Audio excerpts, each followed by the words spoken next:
BC కోటాకి సంబంధించినటువంటి కార్యక్రమం అయితే ఒకటి సీరియస్‌గా నడుస్తోంది. అందులో ప్రధానమైనటువంటిది ఏదైతే మన తెలంగాణలో జరిగినట్టుగానే స్థానిక ఎన్నికల్లోపు బీసీలకి న్యాయం చేస్తున్నామన్నటువంటి ప్రొజెక్షన్ చేసి, ఆ తర్వాతన కోర్టులో దాన్ని కొట్టివేయడం వలన పాత పద్ధతిలోనే ముందుకెళ్తున్నామని చెప్పడం.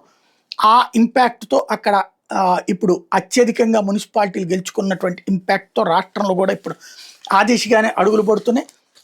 ఓ సింగిల్ మెన్ కమిటీ వేయబోతున్నారు. ఈ కమిటీ కి సంబంధించినటువంటి నిర్ణయం తీసుకుంటున్నారు. డెడికేటెడ్ కమిషన్ అని ప్రకటిస్తున్నారు. రిటైర్డ్ ఐఏఎస్ అధికారి రాజీవ్ రంజన్ మిశ్రా అని ఇందుకు హెడ్గా పెడతారు.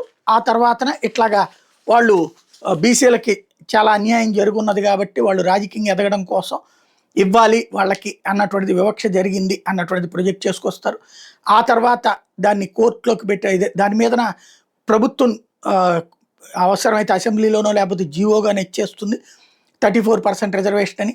ఆ తర్వాత ఎవరో ఒకళ్ళు కోర్టుకేస్తే కోర్టులు ఆపడం, అదిగో మేము చేస్తుంటే దానికి అలా పిటిషన్ వేసినటువంటి వాళ్ళు ఏ వైసీపీనో అలాంటి పేరు ఏదన్నా మెన్షన్ చేసుకుని ఆ తర్వాత జరిగేటటువంటి తంతు నడుస్తుంది.